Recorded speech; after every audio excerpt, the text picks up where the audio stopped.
On va accueillir Mathilde Berthelot et Emmanuel Berbin qui vont nous présenter un diaporama sur l'accès de la santé en Afghanistan. Tous deux sont médecins à Médecins sans frontières, tous les deux médecins généralistes. Mathilde, vous avez intégré MSF en 2002 avec une première mission à Kaboul, juste après le départ des talibans et à l'arrivée des Américains. Et en 2004, Médecins sans frontières est contraint de quitter l'Afghanistan, compte tenu du contexte, et notamment après l'assassinat d'une équipe MSF hollandaise. Et finalement, en 2009, vous décidez de réintégrer le pays, enfin MSF décide de réintégrer le pays, et vous êtes, Mathilde, nommée responsable de programme de 2009 à 2019, au même titre que vous êtes responsable de programme en Iran et en Pakistan.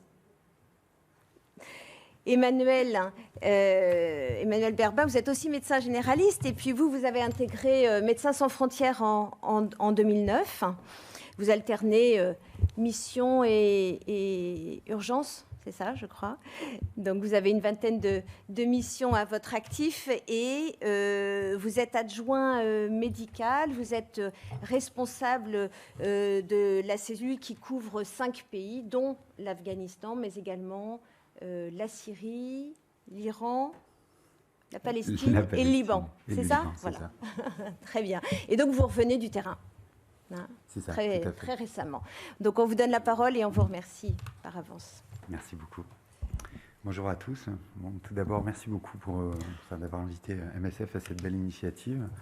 On va aborder notre présentation en deux parties. Donc, je vais commencer par présenter un petit peu les activités d'MSF en Afghanistan, permettant d'aborder certaines problématiques qui nous semblent majeures sur le plan sanitaire. Et ensuite, Mathilde présentera des aspects, les enjeux et différentes problématiques de façon plus transversale, pour ensuite aborder la santé de la femme plus spécifiquement. Alors brièvement, l'histoire de MSF en Afghanistan est assez longue. On a commencé les premières activités en 1981 avec une interruption, comme il a été dit. MSF en Afghanistan, c'est 2350 personnels, la plupart bien sûr personnels nationaux, environ 2300 personnels nationaux. On est en augmentation, par une augmentation d'activité qui est en cours, présente dans 5 provinces, je vais y revenir, sur différents domaines, donc qui sont principalement la médecine d'urgence, et notamment la traumatologie, mais les services d'urgence en général, prise en charge de la malnutrition, les soins pédiatriques, la santé de la mère et de l'enfant en sens général, avec la gynéco-obs aussi, et une intervention sur des soins de santé primaire et un programme de prise en charge de la tuberculose sensible et multirésistante. Donc c'est une offre de soins qui est gratuite sur les 3 niveaux, primaire, secondaire et tertiaire. Alors, comme vous voyez sur la carte, on intervient dans 5 provinces. Tout d'abord, le centre de traumato à Kunduz. J'ai mis les chiffres du mois d'août pour donner une indication un petit peu des volumes d'activité, qui a représenté un peu moins de 300 opérations chirurgicales, 600 patients traumatisés pris en charge aux urgences, avec, ça incluait notamment une augmentation des cas, bien sûr, sur le début août, avant la prise des talibans. Une maternité à Rost, à l'est du pays, avec presque 1500 accouchements par mois. L'activité tuberculose à Kandahar, au sud-est. Un hôpital très conséquent, avec de gros volumes à Lashkargah, avec 1500 passages aux urgences, plus de 1000 accouchements, beaucoup de chirurgie, un gros axe pédiatrique et malnutrition. Et le centre d'Herat, dont je suis revenu il y a quelques semaines, à l'ouest du pays, donc quelques indications, environ 5000 consultations en un mois, un gros pôle de prise en charge de la malnutrition et une réponse à l'épidémie de Covid. Voilà, les besoins sont grandissants, le sont depuis longtemps, et malheureusement ça continue. Donc MSF essaye à la fois d'augmenter ses activités et à la fois de faire face aux différentes contraintes qu'on va mentionner. Alors un petit mot quand même sur les événements ces derniers mois qui ont été très dynamiques, assez terribles aussi. Sur les mois de juillet jusqu'à mi-août, les combats au sol ont été prédominants, compliquant fortement les interventions, forcément. Et le contexte sanitaire a complètement changé, enfin sanitaire sécuritaire a complètement changé à la prise des talibans à la mi-août. Alors, au-delà des... Et après ça, vous le savez très bien, les problèmes sécuritaires auxquels on doit faire face sont notamment celui des attentats. On est sur un rythme d'environ un gros attentat par semaine, dont le dernier en date, absolument terrible sur l'hôpital. Alors, la chute économique est complètement massive, hein. Ma collègue Louise le mentionnait juste avant. Le chômage est complètement en expansion, une déflation de la monnaie, une inflation du coût de la vie qui est massive, notamment sur les denrées alimentaires. On a fait face à des contraintes d'approvisionnement et au transport de façon générale, notamment pour le personnel expatrié, pour entrer et sortir, et aussi pour les déplacements intra-le-pays. Alors en termes d'approvisionnement du côté d'MSF, on a pu assurer une continuité des activités, puisqu'il y avait une certaine anticipation qui avait été faite. Malheureusement, depuis l'annonce du retrait des troupes américaines en février 2020, on s'attendait, hein, les questions n'étaient pas si le pays allait être prendre par les talibans, c'était quand. Donc une réorganisation, on va dire, de notre fonctionnement avait été fait. On a notamment une base logistique qui a été délocalisée à Douchanbé, où on fait au Tadjikistan, hein, juste au nord, d'où on fait qui assure nos principaux mouvements. Alors peut-être une chose qui me semble importante de mentionner, c'est qu'MSF a presque la chance, on va dire, de fonctionner sur fonds propres financièrement. On dépend principalement des donateurs et de la générosité des gens, ce qui nous permet une forte indépendance dans l'action. C'est pas le cas des autres acteurs, et notamment nous permet d'avoir une indépendance dans l'action. Et en Afghanistan, comme dans beaucoup d'endroits, là, beaucoup d'acteurs et des autres acteurs, qui soient privés comme dans le service public financé via le Seat Mandi Project, hein, sur lequel on reviendra, qui est le système de financement des systèmes de santé primaires et secondaires en Afghanistan, dépendent des financements internationaux. Donc, je l'ai dit, on a pu poursuivre nos activités du fait de ce financement, du fait aussi mais ça fait un petit peu l'habitude d'évoluer dans des contextes sécuritaires compliqués, ce qui n'a pas forcément pu être le cas pour tous les acteurs. Mais voilà, ça s'est fait et ça continue de se faire dans un contexte très compliqué. On a encore des missions exploratoires dans différents domaines, notamment dans le domaine de la santé de la femme, en cours pour élargir nos interventions. Hop, pardon.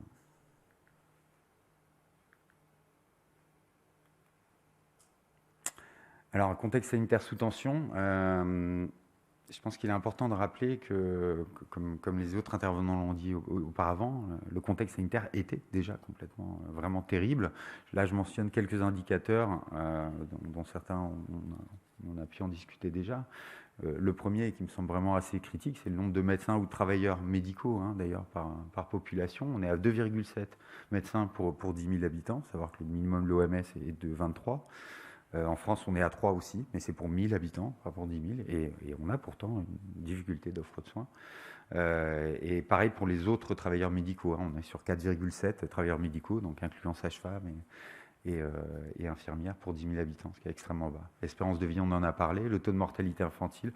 Alors, il y a différents chiffres, hein, mais en gros, on est dans des évaluations entre 50 et 100 qui sont extrêmement terrible, hein. Une mortalité infantile à moins de 1 an, la mortalité à moins de 5 ans est elle aussi terrible. Le taux de mortalité maternelle a été évoqué aussi, est complètement terrible, quasiment 700 pour 100 000. Et le contexte d'insécurité alimentaire, lui aussi, ne fait que se majorer. Je mentionnais auparavant nos interventions.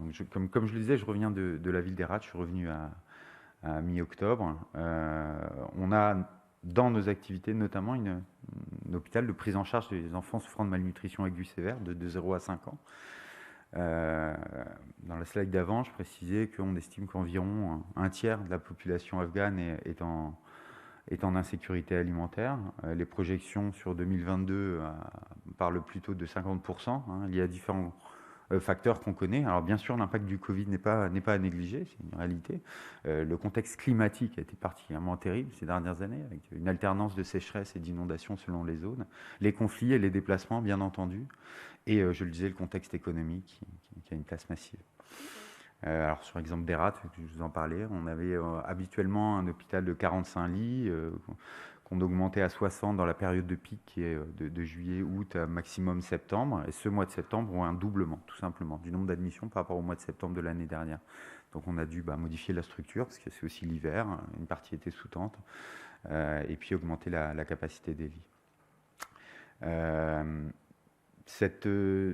Cet ITFC, ce centre de prise en charge de la malnutrition, se trouve dans l'hôpital d'Hérat, dans l'hôpital régional d'Hérat, qu'on appelle HRH, et dans lequel il y a aussi un service de pédiatrie où on s'apprête à supporter le ministère de la Santé.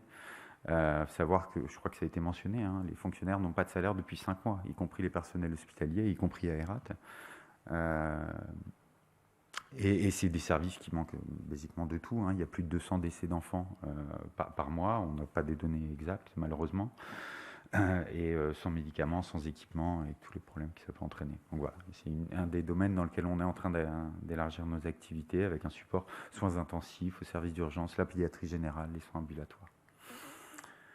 Je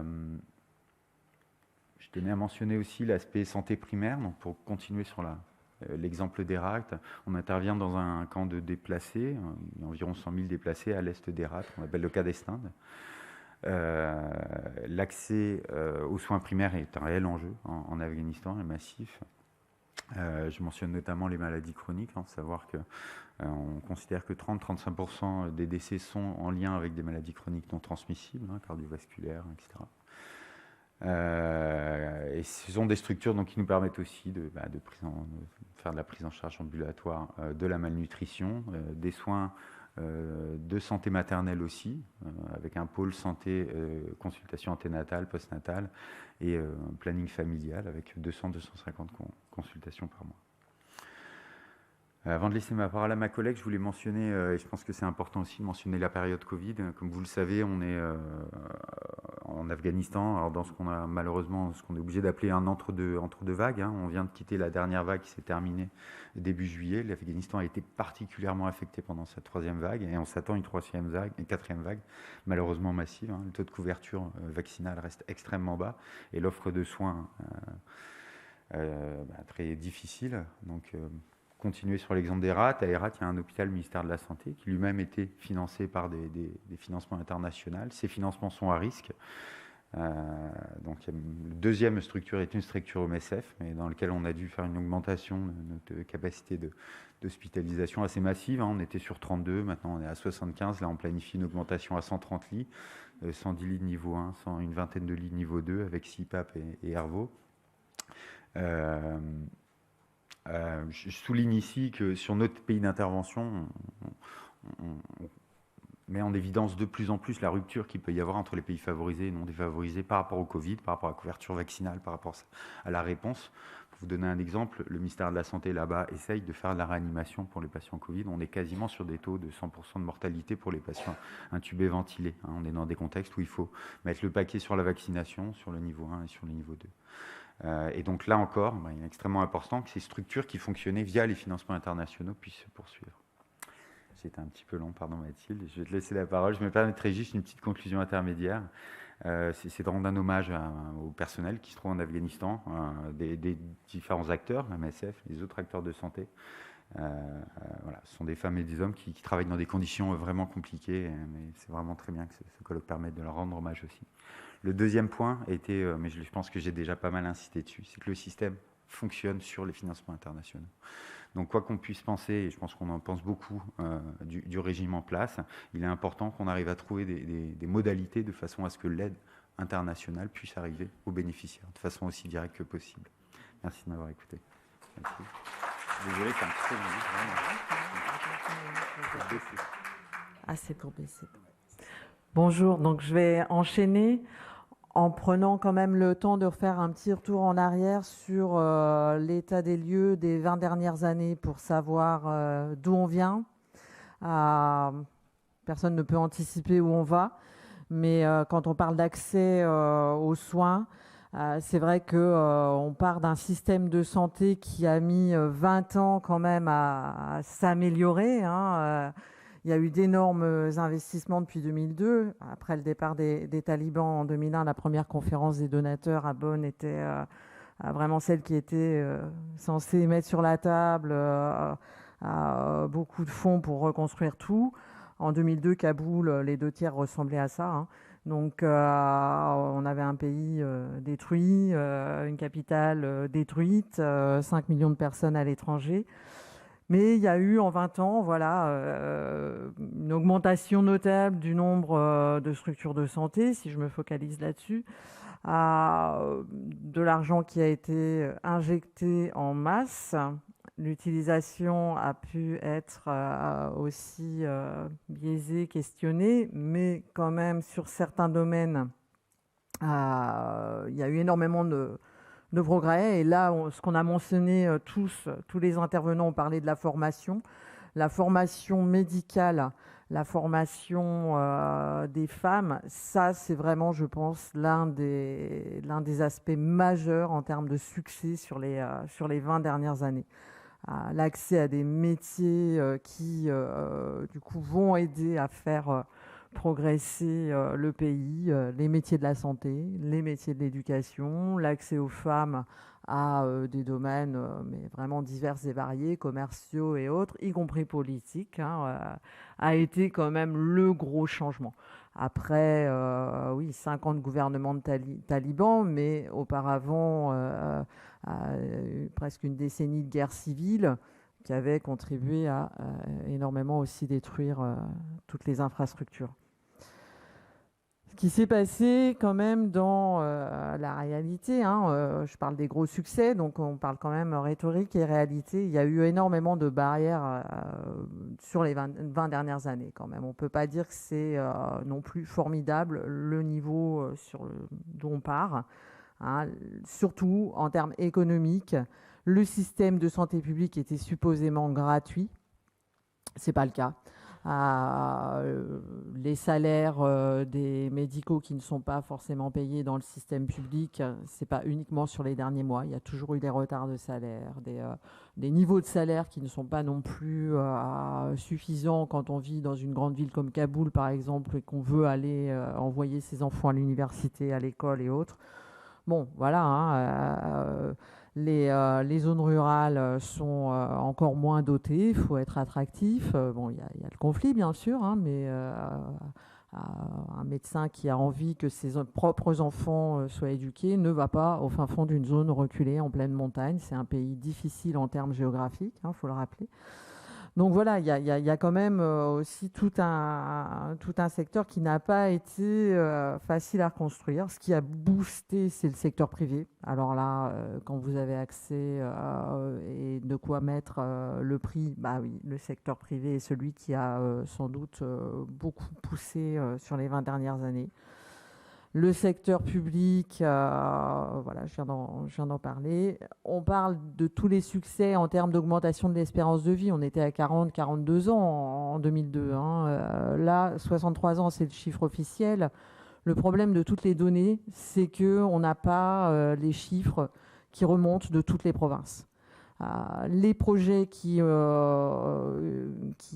marchent et qu'on peut contrôler, qu'on peut aller monitorer, où les acteurs, les humanitaires et autres, et aussi les bailleurs et les ministères peuvent aller vérifier comment ça fonctionne, ce qui est ouvert, ce qui marche. C'est dans les villes, c'est dans les zones accessibles parce qu'un petit peu plus sécurisées. Dans les provinces où le conflit était massif sur les 20 dernières années, ou dans les provinces très reculées de montagne, difficiles parce que peu de routes, peu d'infrastructures, on n'a pas les chiffres. Donc voilà, la réalité aujourd'hui n'est sans doute pas aussi bonne déjà que ce qu'on pourrait espérer, parce que on ne peut pas le savoir. L'équité de l'aide sur les 20 dernières années, vous êtes quand même, voilà, faut pas. Pour rappeler la politique qui avait été lancée par George Bush au moment de l'intervention en Afghanistan, c'était gagner le cœur et les esprits. On va aller construire des écoles, des hôpitaux, on va donner de l'aide à la population pour ne pas qu'ils se tournent à nouveau vers les talibans. Donc, il y a eu aussi une disparité de l'allocation de l'aide par les gros donateurs, par USAID, la Banque mondiale, la communauté européenne. Une large proportion des fonds de cette reconstruction a été envoyée dans les provinces du Sud, de l'Est, là où le conflit était le plus important. Et pas forcément de façon équitable dans des zones plus stables au niveau militaire, on va dire, mais des zones pauvres, la Jarajat, le nord, les zones montagneuses, où il n'y avait pas forcément un conflit très actif, mais où par contre le développement des infrastructures et l'aide n'a pas été forcément alloué de la même façon. Donc tout ça, ça s'est accumulé et c'est aussi des choses à garder en tête pour savoir d'où on part. Le parcours de soins, là je reviens sur à nouveau ce qui existait déjà auparavant. J'ai repris une enquête qu'on avait faite en 2013 où on est allé vraiment interviewer des patients qui venaient dans nos structures. Des interviews longues qui permettaient aussi aux personnes de raconter leurs histoires, et ça c'est sur plus de 800 patients dans nos structures. Donc c'était quand même un échantillon assez important, mais qu'on peut retrouver dans tout un tas d'autres enquêtes et tout ce qu'on peut lire sur l'Afghanistan des 20 dernières années. Donc le parcours de soins, parcours du combattant, il faut arriver à l'hôpital pour pouvoir être soigné. Donc l'enjeu de faire des trajets en zone rurale, en zone de conflit, d'avoir des checkpoints, d'être pris entre deux feux, d'avoir des menaces sur les structures de santé, des occupations de ces structures dans les zones de conflit par les différents groupes.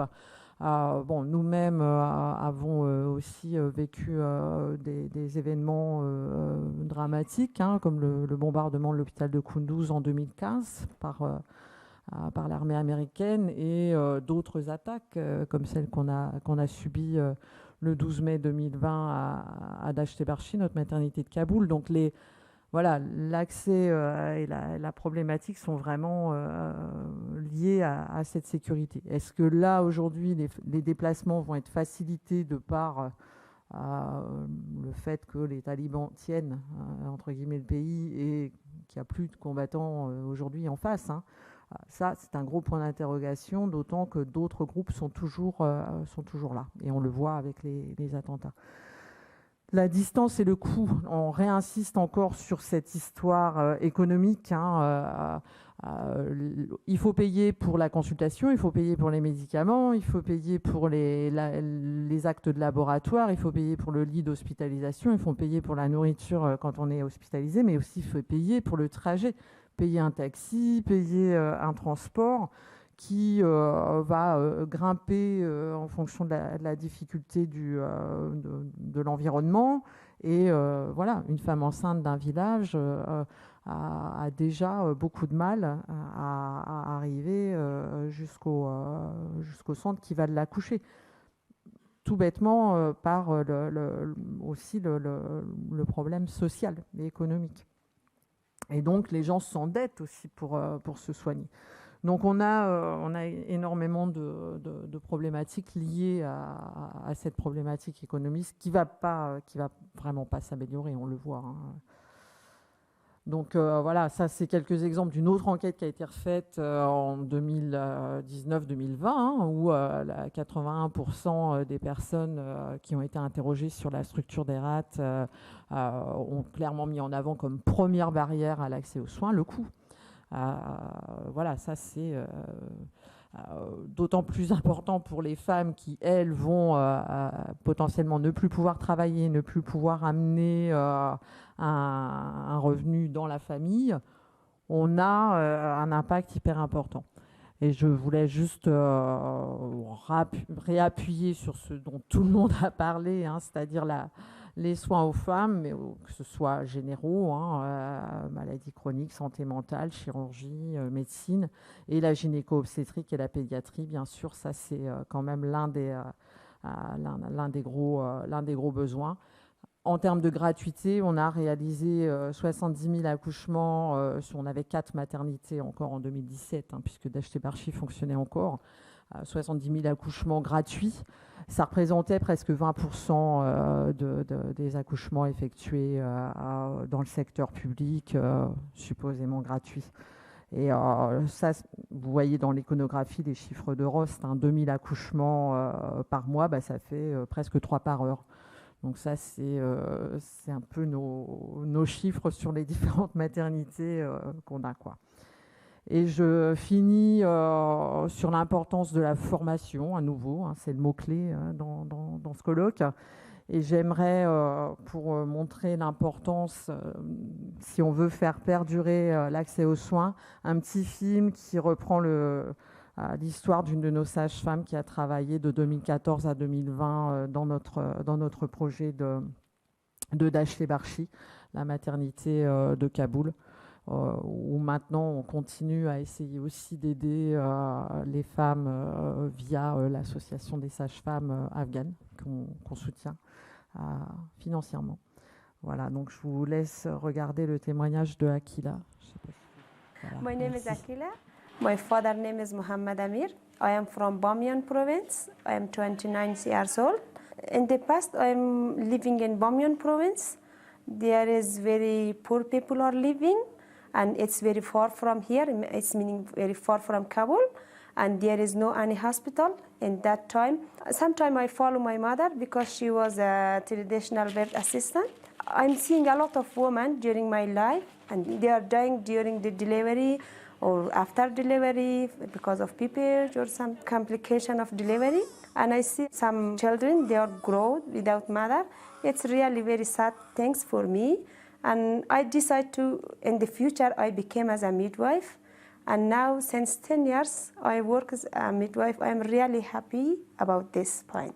If you want to change something, a little hard in the first. Yeah, the first week. Yeah, the first week. After 1 week, it became a normal. Now, since 10 days, I came back from my maternity leave, and it was really interesting for me because I came here like a patient during my delivery, and I see my midwife's behavior, how they are doing here, and I'm feeling the patient. I understand what the patient is need. After my maternity leave is finished, when I start my work, I promise to myself a stronger worker than before, and also I support my midwife. If they need help, really, I support them. And also for the woman, the contraction is very, very difficult for the woman. I understand that, and they need more support. The patient needs more support.